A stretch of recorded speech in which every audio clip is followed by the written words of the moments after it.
So today we're here at Southern Sophistication in Morgan City, Alabama, and we're here with Billy Murray. So how long have you been open for? I have been doing this business since 2017.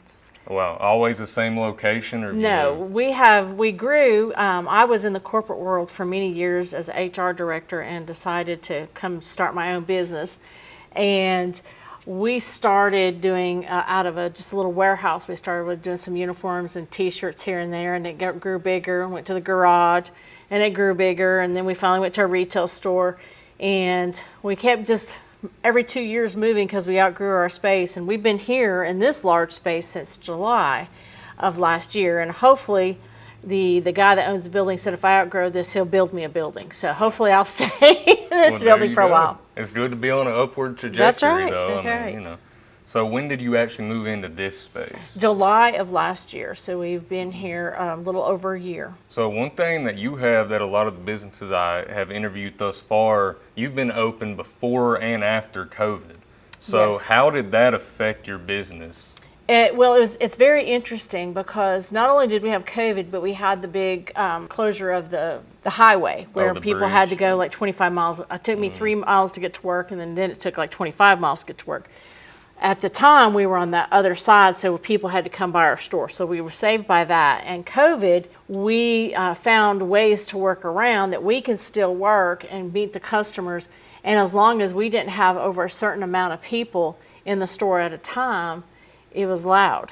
So I never did have that capacity of that many people at the same time. So we were able to survive during COVID by really interpreting the rules a little bit different than most people, and we got it cleared. So.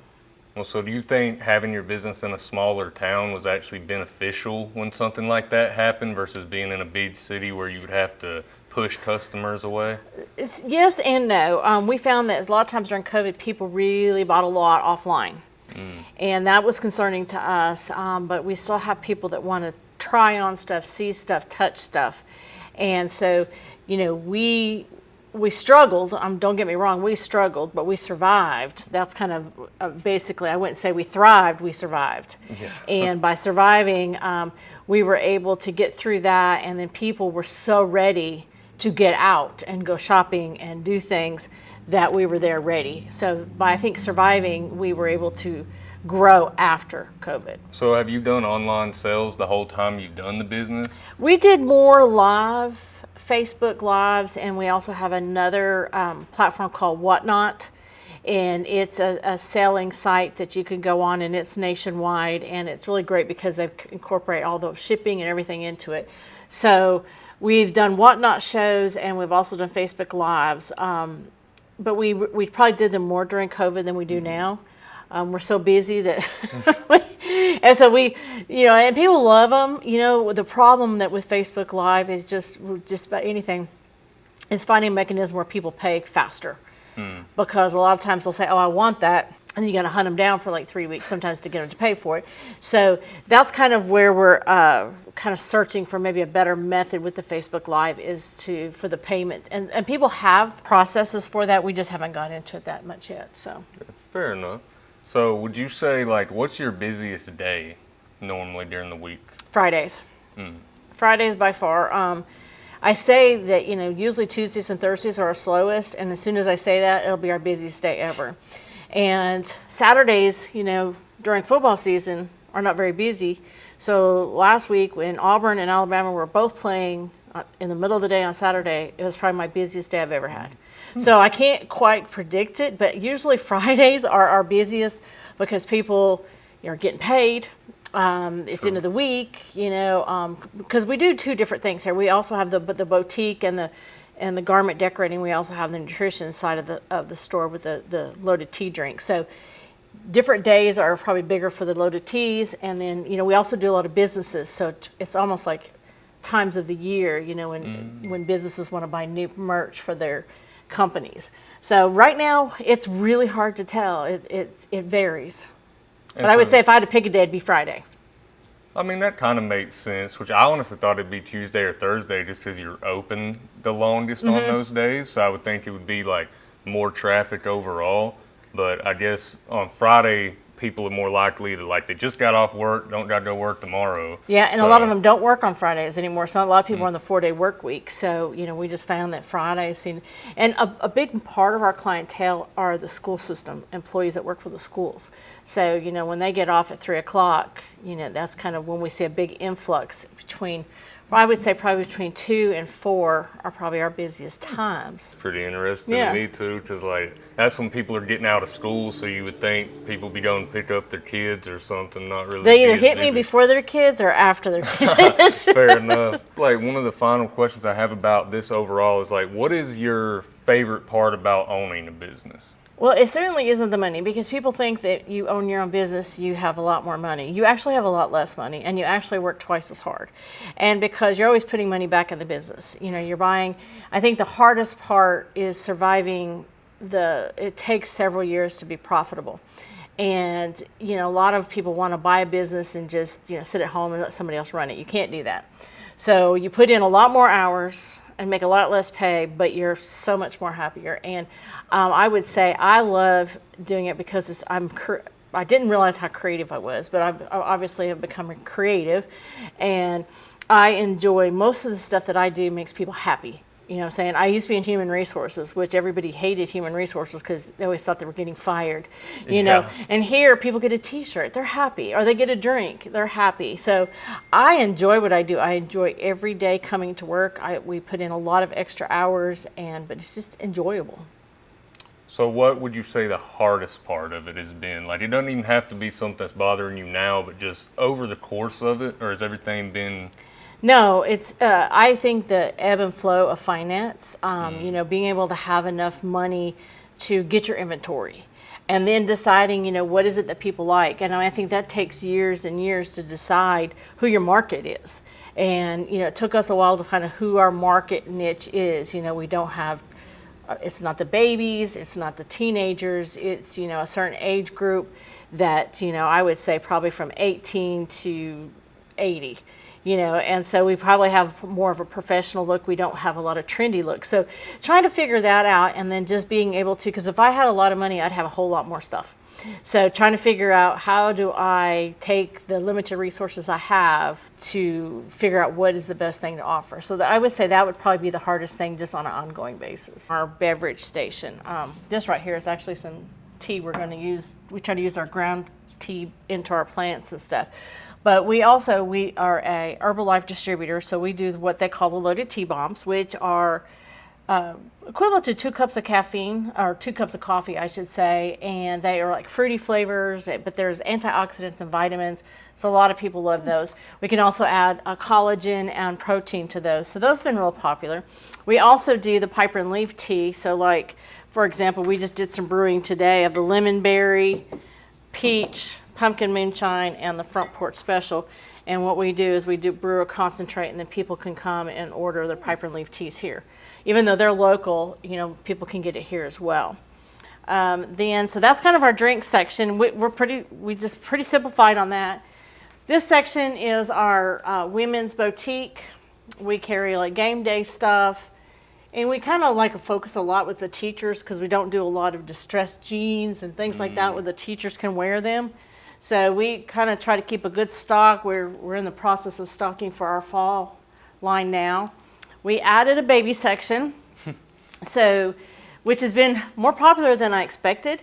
So we can do blank T-shirts. A lot of people come in and I had one the other day that is baby's half birthday.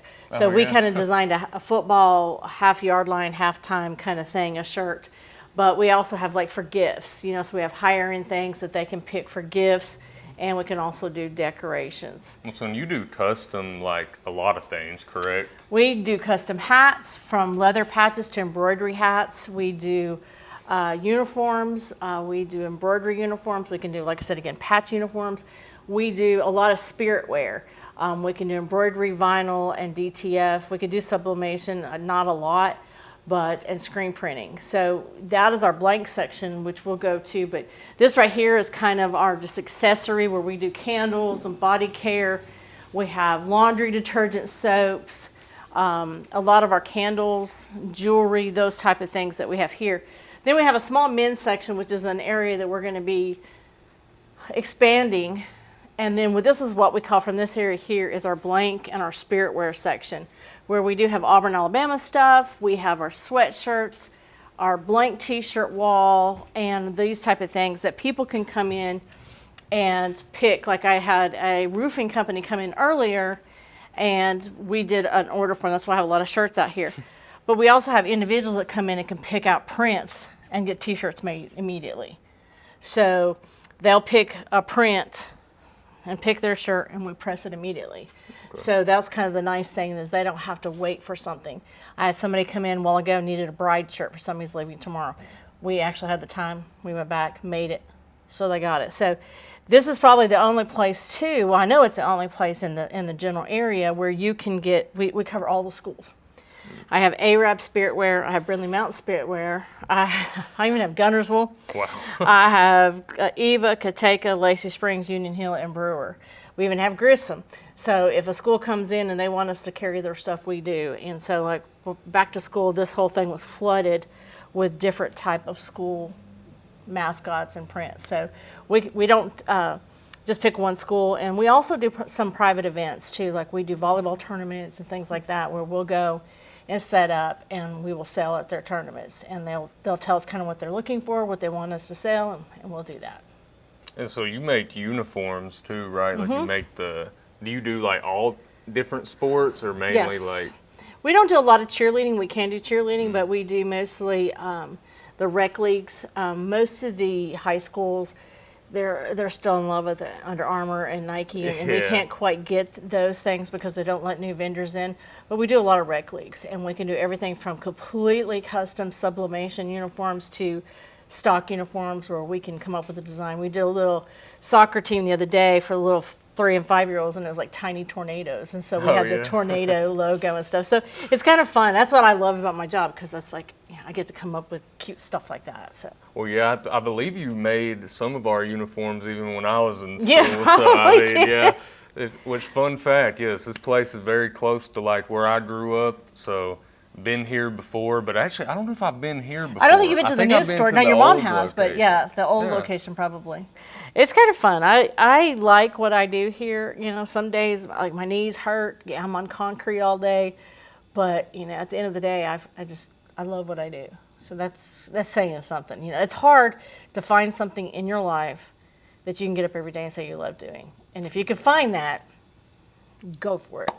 Yeah, that's pretty much how I look at this, honestly. It's like I still work like a normal job, but I just love doing this 'cause I love talking to people. I love getting stories. Like, I've just always liked to explore. So this venture has been very fruitful as far as helping my productivity, you know. I'm not classically trained in any of the design work. I have taught myself how to use. We have a commercial embroidery machine that's got 15 different threads back there. I basically was online. Guy was teaching me, and I said, "This is what I got to do right now. Show me how to do it." And I did it, and I taught myself that. Learned how to work on things myself, so I could save hundreds and hundreds of maintenance dollars. Oh yeah. You know, and I've learned my own graphic skills, which, you know, I'm sure there's easier ways to do it. And someday I'm actually going to take a class. But right now, you know, an AI has made my life a lot easier as well. Where I can take something and say, "Hey, I want you to make this, take this out," and I'm like, "Oh, this is amazing." Oh, so AI, scary on one hand, but very helpful for those of us that can use it in a design capacity. Well, see, that's actually pretty interesting to hear you say that. That's something I've thrown around in my mind, is like AI may eventually kill graphic design, but if it can be used together, then I feel like that's a great way. And that's going to be the fine tuning there, is if you could take it and just kind of give it AI, you know, your basic ideas and let it expand upon it. But I've seen it come up with some stupid stuff, and so it's still right now not anywhere near where it needs to be.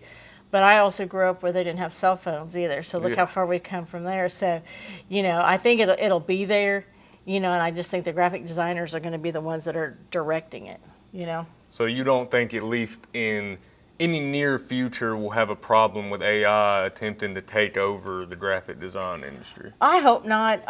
What has happened is the graphic design has been so expensive. For someone like me to go to a graphic designer and say, "This is what I need," And then me to take that cost and try to incorporate it into a t-shirt, blah, blah.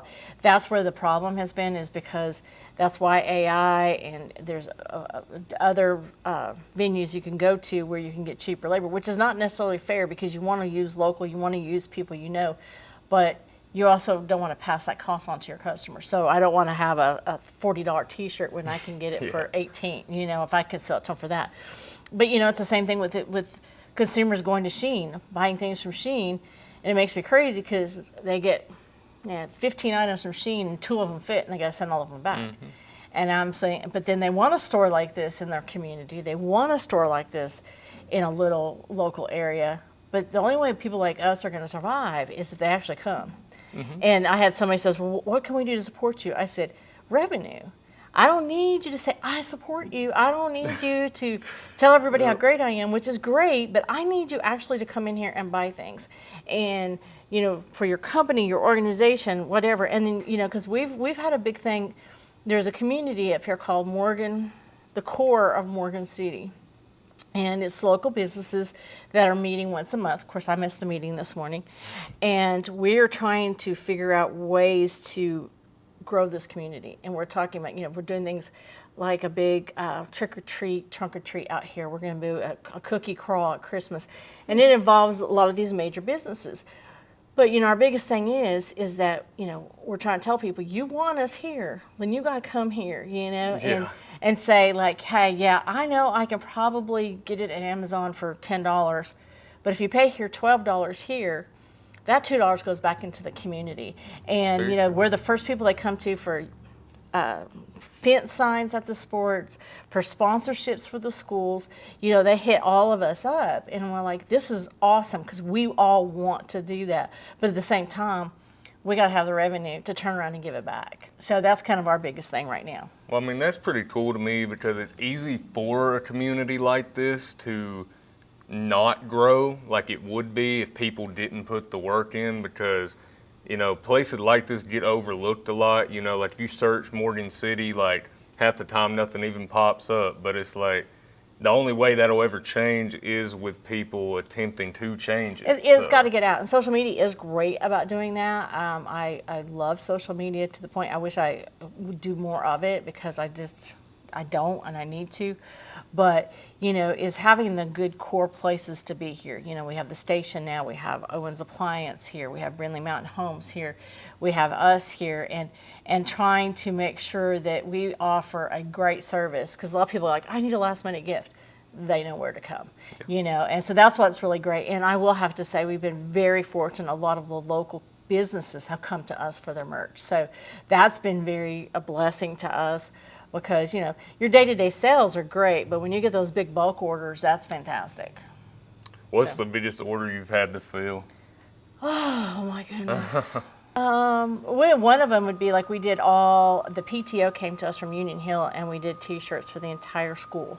Oh, wow. And it was front and back. So if you have like 500 shirts, that's really 1,000 shirts if you do front and back. So it kind of depends if it's like a big embroidery job, but I would say probably 1,000 shirts has been probably the biggest one, and you get really sick of the same color, over and over and over and over again. But I have great staff. We hire some local high school girls come up here and work on certain days, and so again, we're trying to make sure we hire from the community, and then we turn around and support. Both of the girls are in sports, and so we support their sports as well.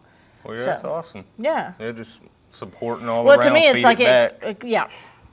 Yep. So I enjoy it. I like it. One of the hardest things I've had to learn is to say no. And that was very hard because I want to do more. I want to do for everybody that I can, but I had to learn to say no because I can't. I just physically, financially can't. And so we try to help those that will turn around and help us, and so it's like a win-win situation. Well, yeah, because unfortunately, if you stretch yourself too thin, then the quality you're giving to everybody is just going to be diluted anyway. So you have to pick your battles. But, but it's nice to hear that you're doing what you can to help other people, and people are helping you back in return. That's always the best way to be. But yeah, I appreciate your time. Thank you so much. Very nice. I'm so glad to see you growing up and all professional now.